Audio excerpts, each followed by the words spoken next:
Ladies, gentlemen, fellow Titans out there, the time has come. This is the final review, recap, and breakdown of the Titans series, because we're reviewing episode 12, the series finale, and it's over now. It's weird. I feel like I'm rambling already. In case you didn't see the video length, this is going to be quite a rambly review. It's the last one after all, so why not? As I've seen people describe this show, this is the perfectly imperfect Titans, and I'm really happy with the way that the show has ended off. Don't get me wrong, I have a few criticisms here and there that I want to get into, but I still found it a very, very thoroughly entertaining end to the show, and most importantly, the ending, like nailing the ending and landing and sticking that ending for all the characters, I felt ended in a pretty satisfying way. So let's do what we always do here. We go through the events of the episode, recap them, I give my thoughts here and there in between it, and then give my consensus at the end. I can't wait to see what you guys have to say about it down in the comments below. Let me know your favorite moment. What did you think of the episode as a whole, and how do you feel about how the show actually ended? So let's send that like button through the Icarus gate.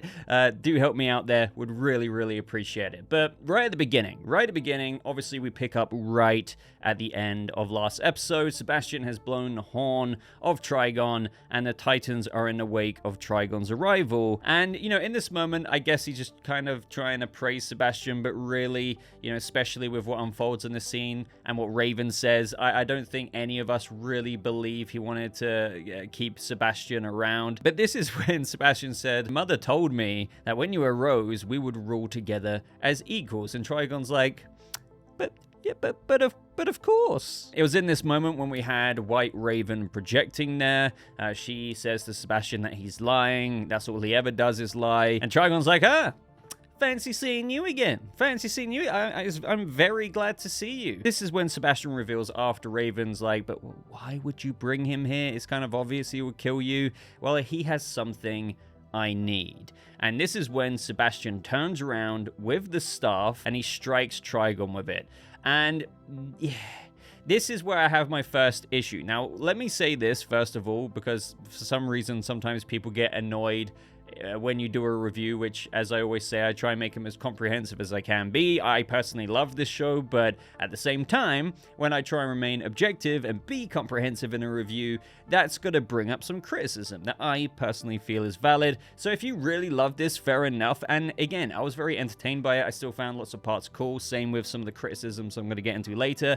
But this part, I wasn't necessarily a huge fan of at the same time. And why is that? It's because, Sebastian turned around. I get why he wants to do this to Trigon. I don't have an issue with that. It's more the execution. It usually lies in the execution of when I have, criticisms with things. So he turns around, starts swiping Trigon, and the big issue being, they showed Trigon not literally doing anything to defend himself or try and stop Sebastian. Now, I guess you could argue it's because maybe he's a bit weak entering the world, but ultimately I still wasn't really a fan of it. Again, going back to the execution, instead of maybe, turning around and constantly hacking at Trigon, maybe if it was like a magical attack from Sebastian, then maybe it would have felt a bit more convincing for me as a viewer watching this. The biggest criticism I have that I haven't really got to yet is it makes a laughing stock of Trigon, because he doesn't even so much as try and block the attacks. Like, he doesn't even lift an arm to be like, like defensive wounds. He's just like, yeah, I'm just gonna let you kill me. I know, yes, he might be weak or whatever coming into the world, but again, the execution is just like, okay, so he's just gonna not even raise an arm.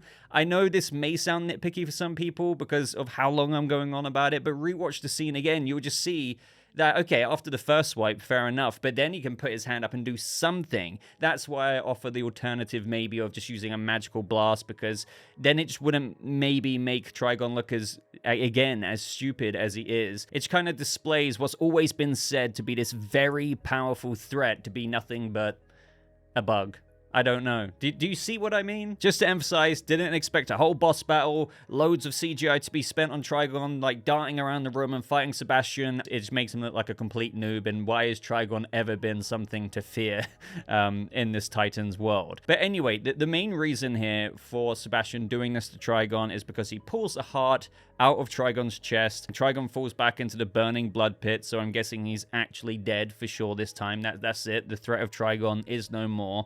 And Sebastian holds the heart. He kind of has this moment of like a Darth Vader line of like, join me and we'll rule the galaxy together as brother and sister. But nope, Raven has a Luke Skywalker moment. It's like, nope, I'll never join you. You've gone too far. We're not family anymore. And this is when he crushes the heart and, you know, he kind of drinks the blood of Trigon. So any power or lack of power that he has now gone into him. So he is just leveled up even more. Like, Sebastian keeps leveling up, which, if maybe some of you have guessed it already, I find kind of introduces a problem a little bit later on for when he's facing the Titans. Regardless of that, you know, I'm a big fan of Joseph Morgan. I feel like he's owning it in this full Brother Blood mode. He looks badass in the suit. Once again, I do want to say, even though I've enjoyed the slow burn this season, would have loved this to happen maybe just a little bit earlier, or just maybe even the suit to come in a little bit earlier, just because of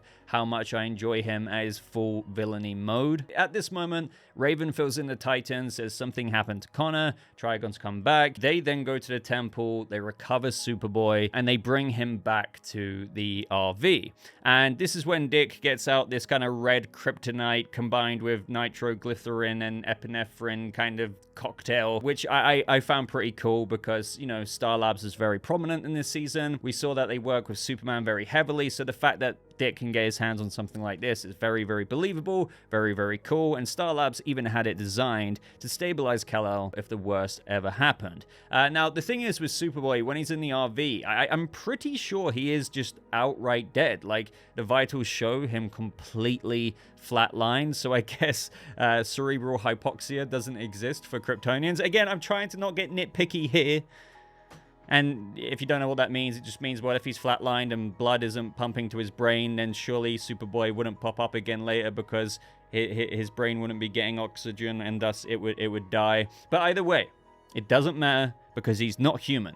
So I guess they don't need that, or the Kryptonian brain or half Kryptonian brain retains oxygen for hours just in case your heart starts beating again. That is the way I'm choosing to believe this. Another way to kind of look at it is that maybe kind of like Henry Cavill's Superman, even though it showed him flatlined, maybe he was very, very low-key alive at the same time. Kind of like that Romeo and Juliet style thing where it slows down the heart like a mad beta blocker. That's what Sebastian's blasted.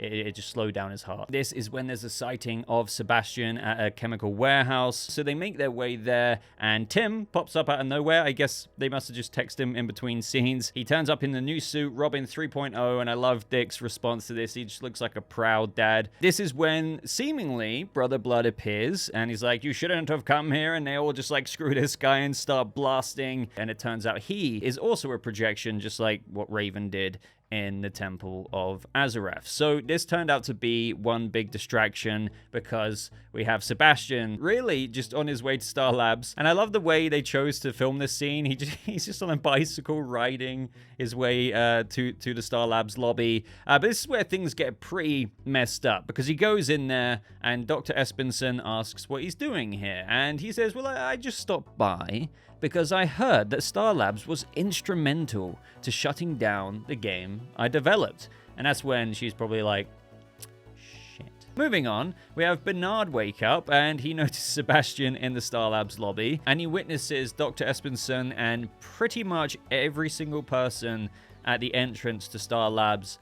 I'm pretty sure they died. Like, he has them bleed from their freaking heads, their eyes, their nose. I think it kind of bypasses the coma step to what other people are experiencing around the world with the game, and he basically absorbs all of them. So Sebastian has leveled up once again. He's getting very juiced up, and I think it's important for me to emphasize this because He's already really powerful at the end of last episode, like he rose up into Brother Blood mode. He's now absorbed Trigon's strength, or lack thereof, and now he's absorbed all of these people's strength.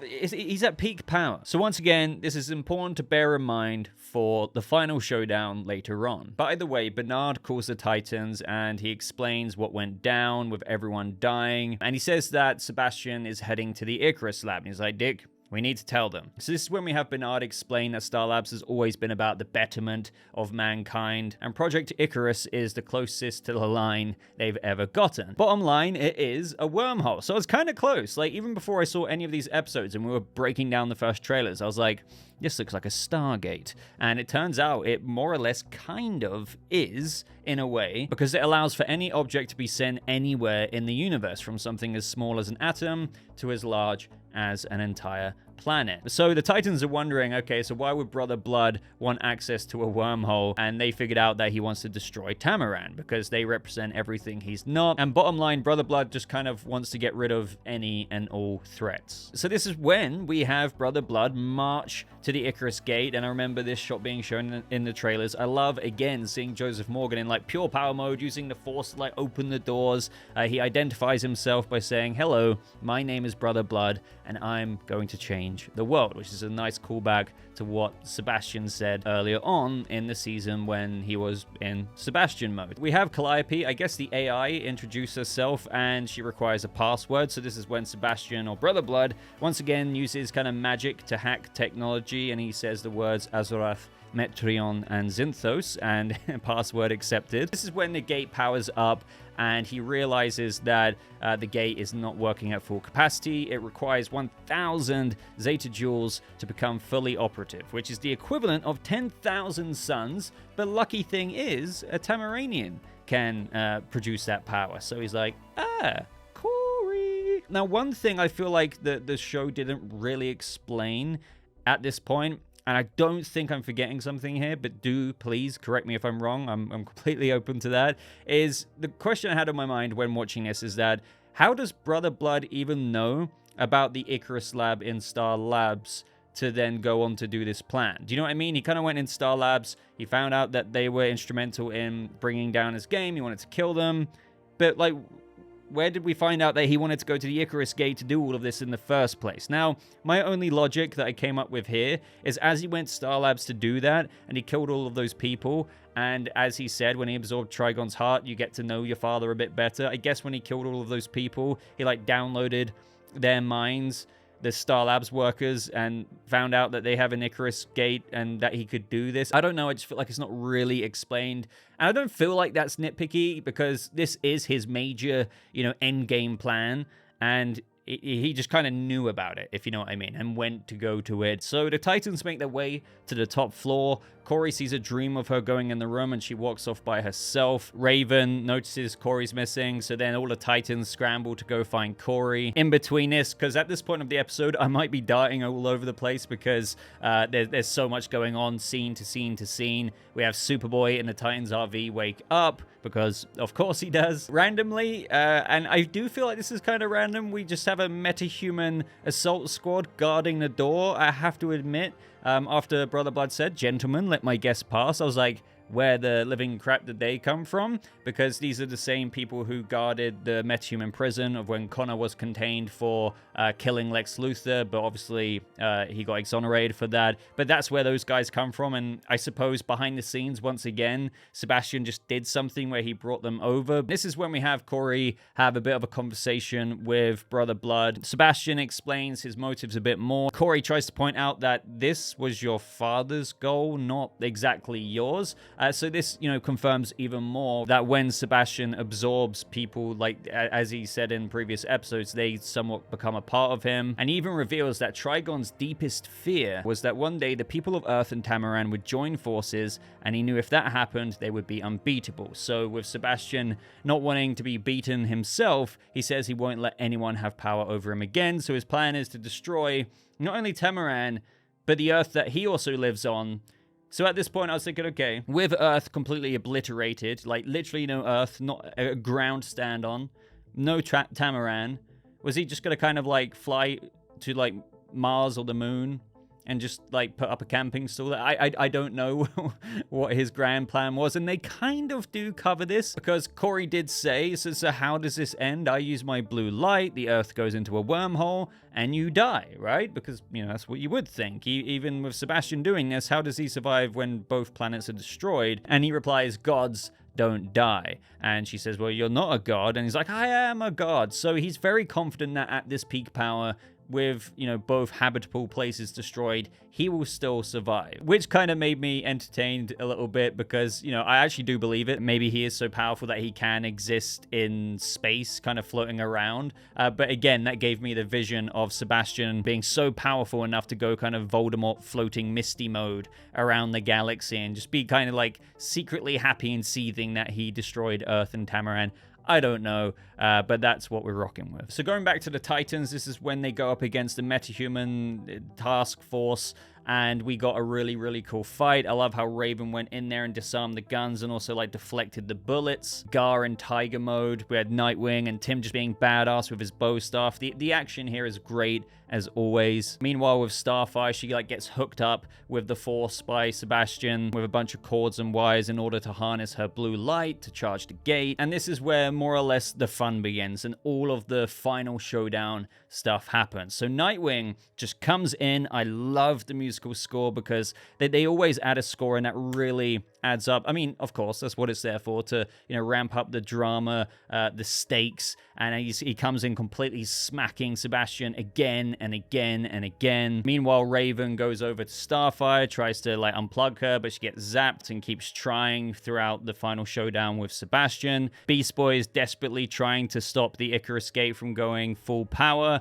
and almost gets sucked into the wormhole, but, like, puts up like a squid arm to stay grounded from the zero gravity. Now, this is where I do want to offer some criticism, but also a way that I feel like the scene could have been, like, way, way, way, way better. And to be honest, I know a lot of people probably don't maybe even pick up on this stuff and thought it was perfectly great as it was, and that's fine. I have absolutely no issue with that. This is just my experience, my review here. So I do want to say, despite me, like, enjoying all of this action, I won't take that away from this. The score in the background making everything feel so dramatic, the cutting between all of the scenes, Robin backing up Nightwing, the combined kick that Tim and Dick gave to Brother Blood. I would never not say that there's a lot to be entertained by here, but I do feel like there's a little bit of criticism to be had here with the way things went down. So I would say, in my opinion, that the Brother Blood fight versus Nightwing, mainly Nightwing, I mean, sure, you had Tim pop in there every now and again. I just feel like the execution was really off, and it comes into what I was saying earlier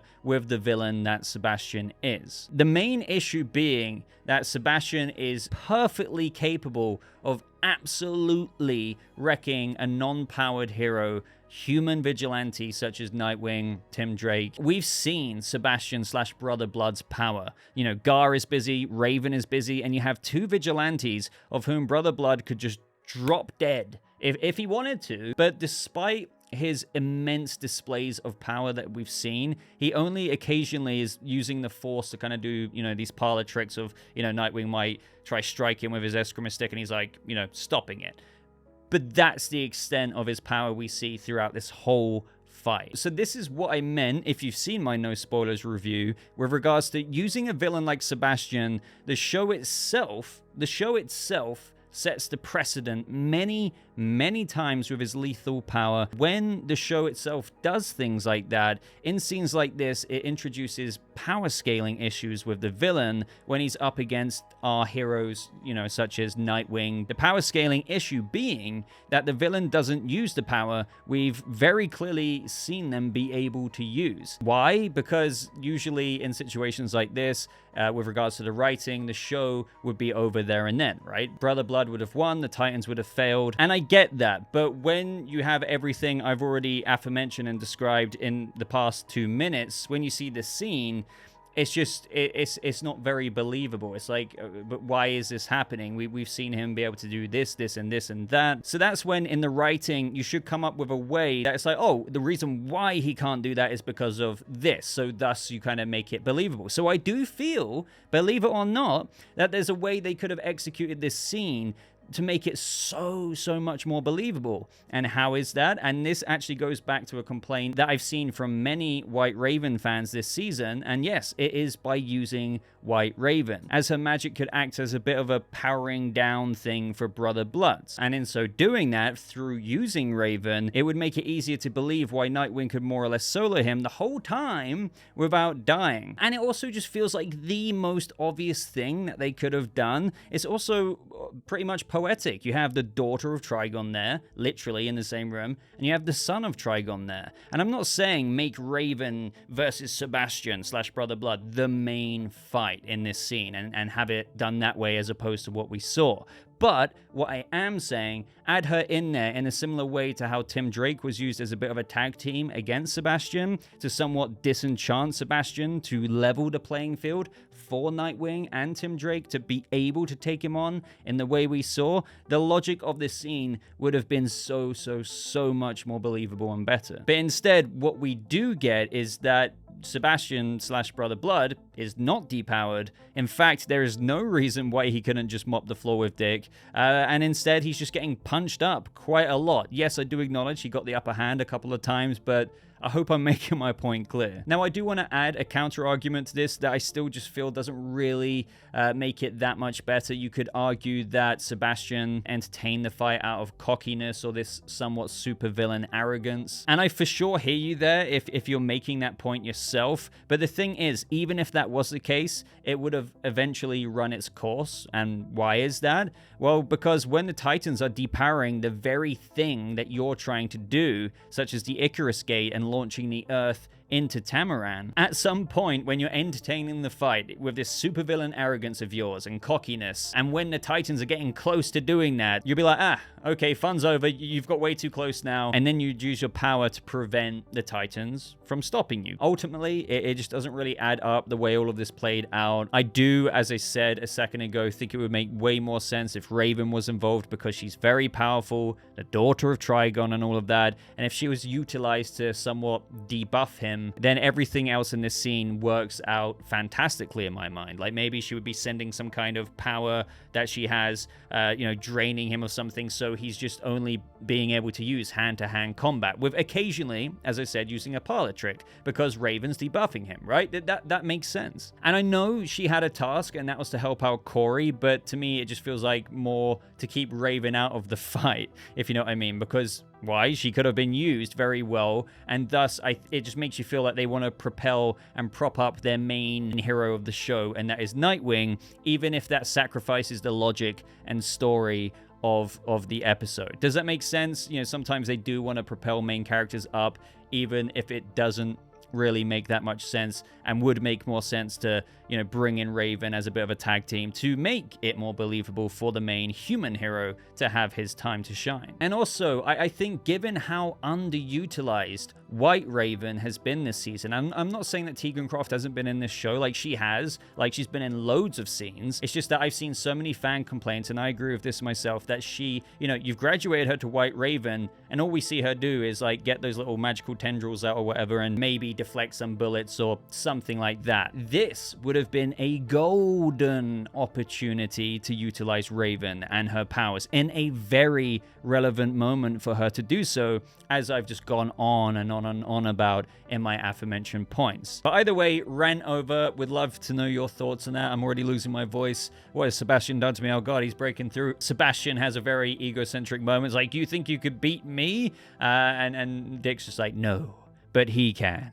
And Superboy comes in very conveniently. It was a badass moment, though, I'm not gonna lie. And again, as much as I have to kind of criticize about these moments, I'm still like, oh, this is really fun. Like, this is really fun. So Superboy comes in, he uses his heat vision. The targeting system of the Icarus Gate fails as Gar and Tim unplug the last cable. Superboy punches Brother Blood into the Icarus Gate. Dick throws his Eskrima stick in there to overload it. And Indiana Jones life-draining style, we see Sebastian just scream and scream. But he's still alive after this. Like, in fact, he's still kind of good to go. And so as a result of this, Dick's like, right, okay, it's kind of over. Let's toss him through the Icarus Gate to the other side of the universe, because you would think, right, that would do the job. But Kory's like, no. What if he comes back? And not only if he, comes back, but what if he comes back stronger? And I like Dick's optimism because he's like, well, then we'll be stronger too. But Kory's like, no, there's a flame lit inside of me. I can't just bud it out and restart it. I'm sorry, but it's time for her to fulfill the prophecy and sacrifice herself. Kory is saying goodbye in this moment. This was a very kind of, teary-eyed scene. Even when I watched it again, my eyes glazed up because it's a very emotional moment for Dick as he feels like he's about to lose Kory forever and the future that he has also dreamed himself, like Kory has, of Nightstar, like their future daughter, and clearly where they could have gone. And so just before Kory flies away, Brother Blood goes re-mode, doesn't want them to be the heroes of the story. He's the hero of his own story. Kory lights up, finally flies through the freaking roof and flies Brother Blood into the sky. The Titans watch as she keeps on flying, and then the blue light ultimately goes so far into the sky, Kory essentially kind of goes supernova mode and detonates into this kind of big blue explosion. So like her blue light would have completely, decimated Brother Blood, but the worry is obviously that Kory would have died in the process, which is when we have a little flashback of the Titans at Christmas, Kory learning about Santa and Christmas, which made me laugh quite a bit. And it's just kind of, once again, showing how much of a family unit these guys are, because all of this has been very family, team-driven, taking down Brother Blood in the back half of this episode. And it cuts back to the Titans looking up at the sky, all crying over losing Kory. And I love how, we saw Brenton Thwaites, in this moment, Dick just can't stop looking. Everyone else kind of walks away, but he kind of refuses to stop looking for quite a while, which is when Kory flies back. She survived. She's no longer blue. We've got the very orangey red Starfire look back. And what more can I say? This was a very, very wholesome moment. Like, Dick goes to his love. He says, I thought I'd lost you. They kiss. And the Titans are getting very, very giddy at seeing that. They all hug as a family. The episode title's name, Titans Forever.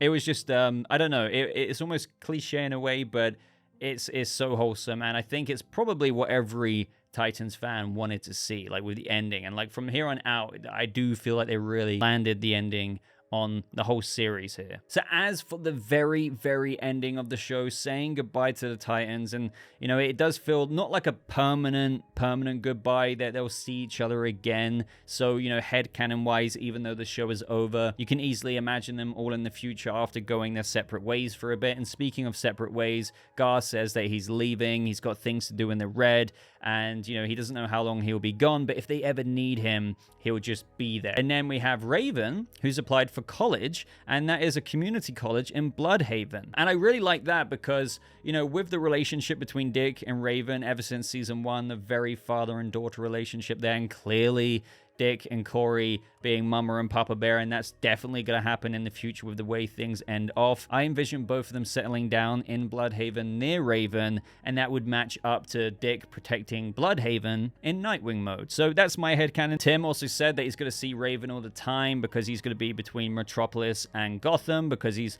also got a future in Metropolis with Bernardi Boy, so that's very wholesome there. And of course, Superboy is going back to Metropolis. I loved this moment because it's all I've wanted to see, and I wasn't sure if they were going to do it, but he says Superman wanted me to spend some time with him, and this is when we get a flash forward, I guess, because Connor's got his hair back. We see the red boots of Superman enter the frame. Connor says he owes me one from last time. Maybe I'll get those flying lessons after all. And we see them both take off together, and we see Superboy almost crash into a building of Metropolis. So yeah, I feel very happy for Connor's journey here. We also got this moment after the whole dinner table thing between Dick and Superboy, which I'm glad they included, because Superboy, at the end of the day, had a very big arc this season, went down the Luthor heritage side of himself, and Dick and Superboy have always had this kind of duo dynamic where they have scenes by themselves, like in season 2, when he kind of pulls him back from the Cadmus version of himself. So here, you should ask yourself one question: the things you did where you might have crossed the line, did you do it for yourself or to help other people? Like, still trying to make Connor feel a little bit better about, yeah, you may have slipped into the darkness, but it's not the end of the world, and you did it for the right reasons, even if certain lines were crossed. And then the final shots of the show set up the dickery of the future. They're talking about all the kids leaving them. They didn't even leave us Crypto. It's just truly like a Papa and Mama Bear thing. As I said, all the kids have flown a nest. I appreciate the kind of little Easter egg, if you will, of this lady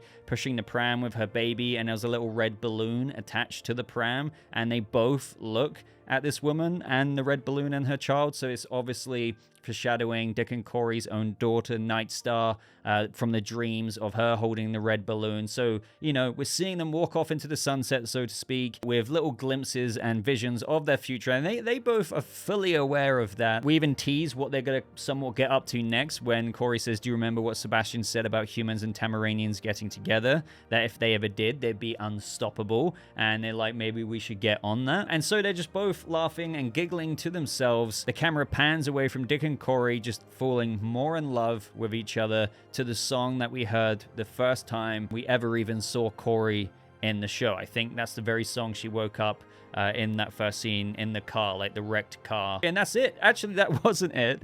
We had this random scene. So like that kind of ended the whole series, right? And then it's like, okay, credits. But then you just see Superboy flying in the air, which I loved, by the way. But it did feel like some like B-roll random footage that they just wanted to put in there. So that's technically the last shot of the entire Titans series, is Superboy just going woo in the air, flying, getting a bit more confident with his training from Superman. Again, I loved it. I love Superboy in this show. It just felt like a random shot to include after what felt like the definitive ending of Kory and Dick just being very wholesome and falling in love and, you know, looking towards their future. And that is it. That is it, guys. It is crazy. So ultimately there, I feel like that was a lovely send-off. I wouldn't really have wanted it any other way. Again, even though the Titans are going their own directions, it's not like goodbye forever. It's more like, okay, I'll see you later in the future at some point. We're still going to interact. It felt like a very organic direction for all of these characters after all the time they've spent together, all these little arcs each character has gone on throughout the 4 seasons. I've been rambling for absolutely forever now. Let me know what you think of this episode. How do you feel about how Titans ended things off for good? What was your favorite moment of the whole entire episode? How do you feel about the series as a whole from episode 1 to 12 now? Do you have any critiques of your own? Would you have wanted certain things to go a different way? Do you agree with mine? Do you disagree with mine? Just let me know down in the comments below. I read every single comment. I really do mean it when I say that. It's very easy for me to browse them, so I can't wait to see what you guys have to say. Leave this video a like. Of course, it's the last freaking Titans review, so I'd really appreciate a massive boost going freaking supernova mode like Starfire did. It's weird me kind of ending this off. Again, I'd like to think I'm going to do more Titans videos, maybe tier ranking videos of all the seasons, and maybe some retrospective content and things like that, maybe a Q&A or two. Let me know what you guys will be interested in seeing from me in terms of Titans content in the future, because I'm absolutely not against doing more of it if you guys want to see it. But that's absolutely everything. So again, I just want to say thank you for supporting the content on this channel. If you've been watching my Titans reviews for years and years, I really do appreciate your support and just the journey we've all enjoyed. You know, this shared experience of watching Titans together. You guys coming here as a bit of like a companion piece after the episodes. I've loved doing that. But until next time, ladies and gentlemen, thank you so much for watching. I hope you all have a lovely rest of your day. I'll see you Titans in the next video. Goodbye.